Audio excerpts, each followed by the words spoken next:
2023 সালের 7 অক্টোবর শুরু। এরপর টানা 2 বছর গাজা জুড়ে লাগাতার আগ্রাসন চালিয়েছে ইসরায়েল। স্থল অভিযানে সরাসরি অংশ নিয়েছে লাখের বেশি ইসরায়েলি সেনা। একই সময়ে লেবাননেও হামলা শুরু করে আইডিএফ। গাজা লেবাননের পাশাপাশি এই সময় ইরাক সিরিয়াতেও চালানো হয় অভিযান। ইসরায়েল এখন ইরানের সাথেও জড়িয়েছে যুদ্ধে।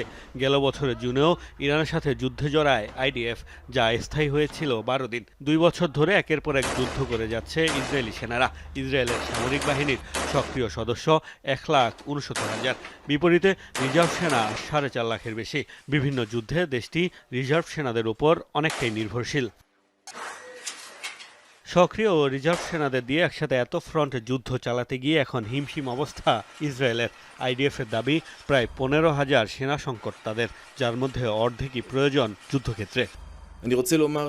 আমাদের প্রায় 15,000 সৈন্যের ঘাটতি রয়েছে, যাদের মধ্যে 7 থেকে 8,000 সেনাই দরকার সরাসরি যুদ্ধক্ষেত্রের মোতায়েনের জন্য। আমাদের বিভিন্ন ধরনের অভিযান পরিচালনা করতে হচ্ছে। অভিযানের পরিধি বেড়েছে। ভবিষ্যৎ বিবেচনায় আইডিএফে নতুন করে অনেক বেশি যোদ্ধা প্রয়োজন।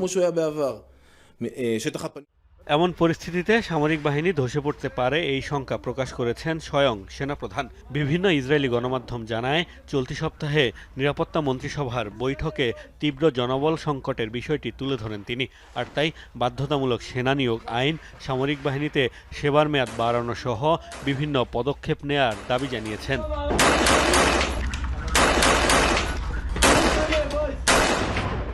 এর আগে সেনা সংকট মোকাবেলায় ধর্মচর্চায় ব্যস্ত হারেদি সম্প্রদায়ের ইহুদিদের সেনাবাহিনীতে যোগদান বাধ্যতামূলক করার পদক্ষেপ নেয় নেতানিয়াহু সরকার, যার জেরে ব্যাপক রাজনৈতিক চাপের মুখে পড়তে হয় প্রধানমন্ত্রীকে। ইসরায়েলের আইন অনুযায়ী 18 বছরের পর সবার জন্য সেনাবাহিনীতে যোগদান আবশ্যক হলেও ছাড় পেয়ে আসছিল এই আল্ট্রা অর্থোডক্স গোষ্ঠী। মোস্তফা মাহমুদ, যমুনা নিউজ।